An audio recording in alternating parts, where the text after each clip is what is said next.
Welcome back, beautiful people. Yeah, so got the car.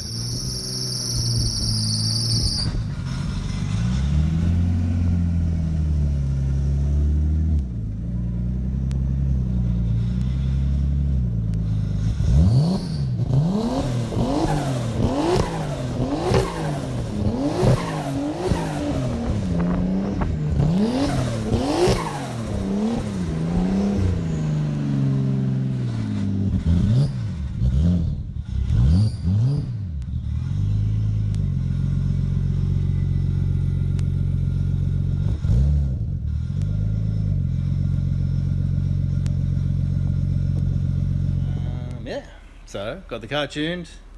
Haven't done many videos over the last 2 weeks. Haven't been filming anything. I've been working flat out on the car, trying to get it ready for the tune that I had booked because I didn't want to miss it because it takes a while to get in because they're booked solid until like next year. So I've been doing a lot of stuff. Like there's a bonnet on the car and doors and headlights and things. The headlights aren't wired up yet, but we put them on there so it looks like a car. But like the doors are on. Like I even cleaned all the goop off the door, all the glue from the plastic that's inside the door trim. The dash is in. Check it. Got my switch panel. Got hazards and stuff. Hazards and headlights, and that's going to be window wipers and something else.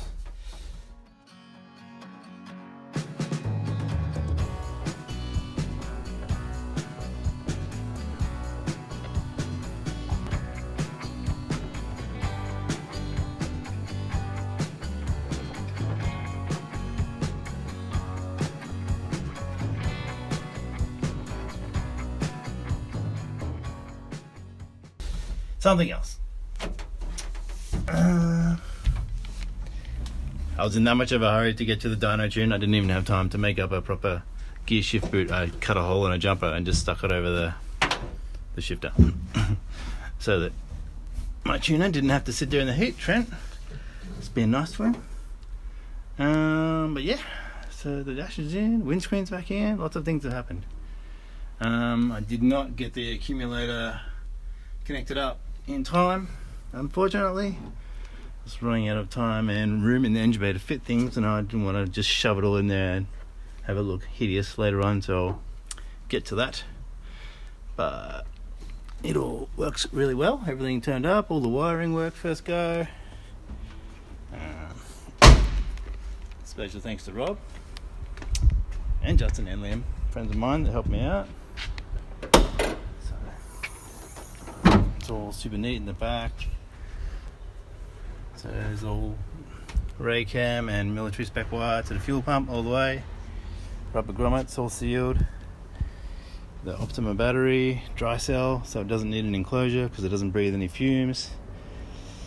And it's got the fancy billet clamp holding it down. Set up. This is my fuel popper. When I pull this, things pop out of there.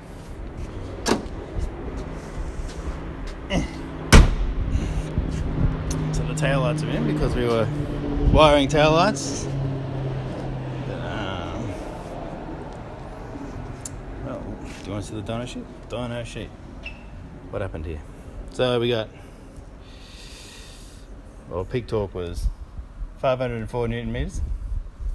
That's over here actually. The peak was at like between 4 and 5. It made like 500 at 3.8 or something, which is pretty sick. It's got heaps of torque really early. Look at that. Look at the curve. It's just ridiculous. Between like 2.5 and 3.5, it's just like max torque. It's nuts. And 309 rear wheel killer wasps. The wasps that kill. And yeah, it comes on like super hard, then it just keeps going, which I think is attributed to the plenum flowing really nicely and short cooler piping and 3-inch exhaust. The exhaust is like pretty straight. It doesn't have many bends in it. So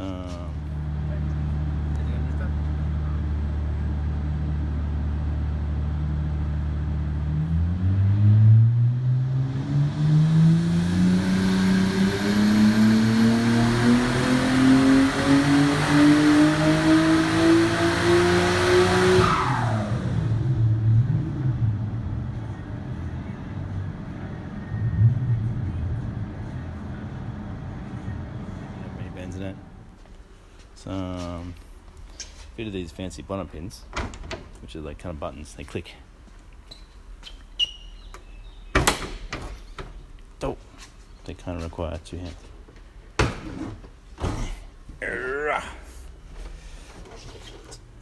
So everything. Let's do a bit of a go over. Because I've made lots of things. I made the catch can, and it's got the 3 lines. So I've got the 2 from the cam covers, RB things, one there and there. So I've welded in baffles inside, and then those 2 lines, which would normally go here and here, I've moved to the back. And then I've also got a 3rd line which goes down under there and actually tees in to the oil drain halfway down, but on a V-shaped thing, so it points upwards obviously, so the oil can't run uphill. So when all the oil is at the back of the head, the crankcase pressure from the 22 pounds of boost can get out through the front breather, and instead of blowing the oil back up the oil drain and up into the head and out through, and normally that's what happens in RVs, it blows the oil, because the oil drains, the main oil drains, are at the back of the head. So that when you're obviously under acceleration, G-forces, all the oil goes to the back, and it tries to go down the holes, and it can't all fit down the holes at once. So it ends up getting blown out your breather lines, because the air pressure is blowing it out, but the air pressure can now come out here at the front. So hopefully we don't have a litre of oil after a 20-minute session on track. Hopefully. Fingers crossed. It's experimental. I'll do a video on whether or not it works. What else did I make? So obviously that was quite a tight fit, and my engine mounts were very successful. The S13 caster arm urethane engine mounts that I made, pink things down there, they move. This didn't even get close at all. You can see how close that fitting is to the gate pipe. So obviously the gate pipe's mounted on the engine, so it would rock with the engine. So it doesn't touch that. I was worried that was going to hit that, snap that off, and wreck things. Basically catch fire on the dyno, but it didn't, so that's a win. What else did I make? Power steering reservoir. It's down there.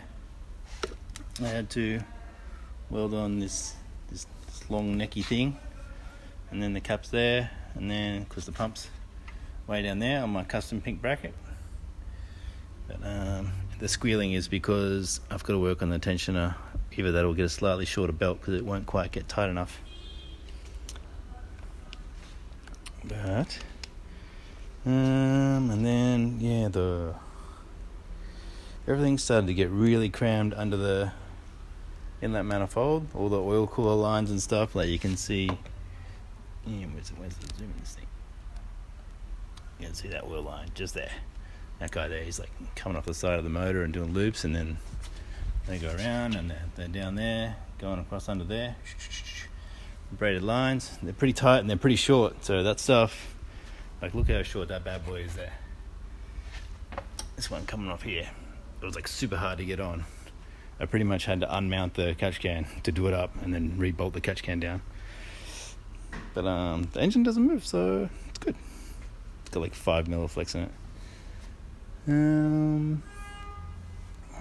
I guess like we're just putting everything on, even like all the braided lines. I got Teflon lines for my boost controller. So this is a 4-port Turbo Smart boost controller, and it's got basically it holds the gate shut until it wants to tell the gate to open, and then it can blow the gate open really quick and let the air out really fast, rather than let the gate just push itself open against the spring. So it's got a spring in there. So they're all Teflon lines, and that line goes over there as well. This is where it gets its boost pressure from.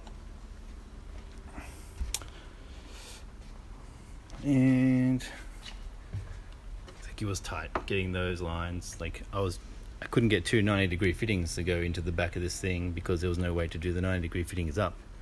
You could screw one in, but then you couldn't turn the next one. And they don't make extender thingies for the dash 3, so that is, I had to go around actually goes around under the brake booster, over the gearbox, and goes around over there. But like things like that I hadn't planned out But when I was putting the engine in, I just made the engine fit, and then I figured I would just make all this stuff fit as I did it. And I chose to do that like 1 week out from June. So yeah, it was a bit of a rush last week. There was a lot of late nights. We were working till like midnight on the car. My mates gave up a few of their weekends to help me, so much appreciated. Everything else is worked out pretty sweet. No cooler pipes blew off. I was worried about this one being just one silicon. If the engine did like move too much, obviously one silicon doesn't have that much movement in it, but this thing is like solid as a rock, doesn't move at all. So it actually in the car it sounds quite harsh. It's going to be very race car when you drive this thing. It makes all the right sounds. Literally it sounds like the world is going to explode and you're hitting Mach 5. It's pretty sweet. The gate sounds sick. External gate. The exhaust sounds pretty nice too. There's a bit of a video of me revving it for no reason out in the car park. No skids yet because we don't have the kit and the wheels and the stuff to make it look nice. So I'll make it look like a car now. Spend some more money on wheels and things. I don't have wheels. Well, I've got front wheels. I've got a nice set of wheels to the front, but I want some Hot Boy wheels to the back. Some Pozo JDM stuff. So I can park it, unload off the trailer, and then take them the hell off so that I don't damage them, smashing them into walls and things. We'll run some sweet China rotor somethings.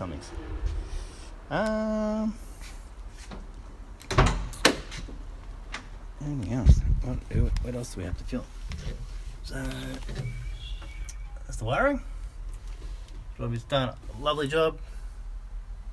Yeah.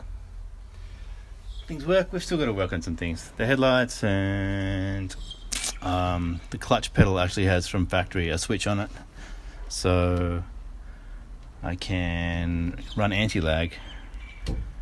Trent tells me. So I'm going to wire that up onto one of the outputs. So basically if I'm on the handbrake and the clutch is in, the ECU will know the clutch is in and we'll just hold the accelerator, the throttle body, at like 6,000 RPM. So that if like there's a car in front of me stalling a bit, it's slowing down, I'm just sitting on the handbrake going, when are you going to go, mate? When are you going to go? And then he eventually does go, I can just like take my foot off the clutch and I'll have all the torque. And I'll just be on his door still. It's sweet. Seat is a FIA something approved Velo. What do you call it? What is it? What sort of seat is it? Is it GP2 or something? It's not the fat one. I'm not that fat. But I got that second hand off a MX-5 Racing Buddy. And yeah, so now I get to the joy of cleaning up my factory because it's like a bomb hit. We just like didn't pack anything up. There's like tools and shit everywhere. No, I don't know where anything is. That was like, we spent half our time looking for tools because we just had everything out. And we're rushing, but it's done. Pretty happy, made good power.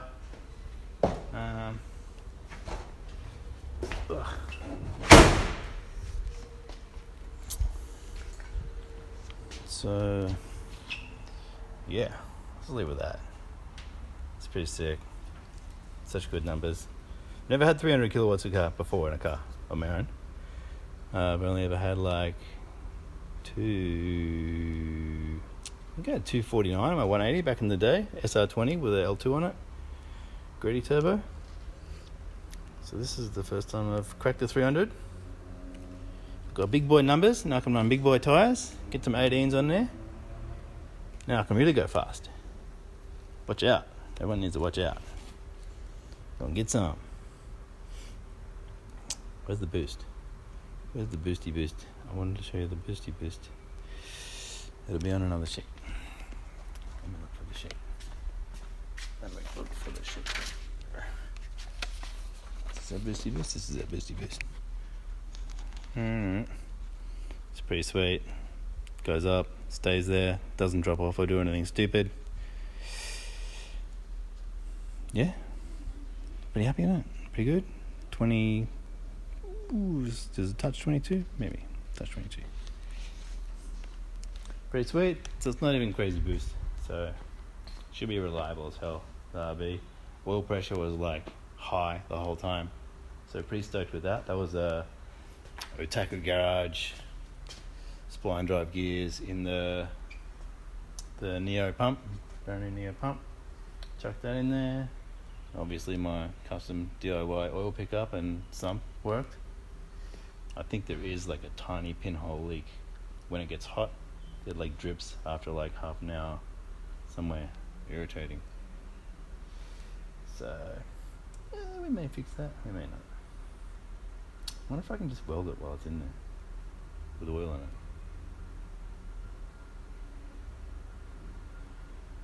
Fire won't burn with that oxygen. There's no oxygen under oil, is there? You know what I'm saying? Find out. Let's insure it first.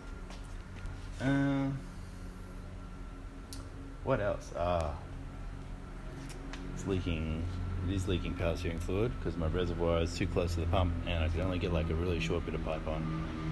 And I think it's flexing or something. It's a really old crappy piece of rubber hose off an R33 Skyline. It's rock hard. It was the only bit I had that was 16mm at the time, and I was like, I put it on just before. It was the night before the tune, so I whacked that on there.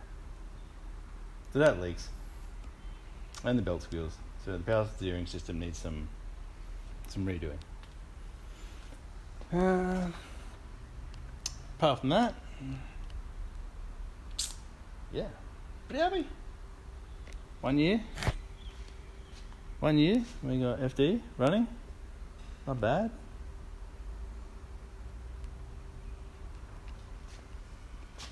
Anyway, that was it for this one. Thanks for watching. Sorry I didn't film all of the making of all the things and stuff, and you'll probably see it eventually because I'll be pulling things apart and changing things. I'll do the power steering again. You'll see that stuff, what I did there, but yeah. Thanks for watching. Check out ilovedrift.com.au for your clothing. Get the Twin Drift shirt. Everyone have a Merry Christmas, and check it out. Bye.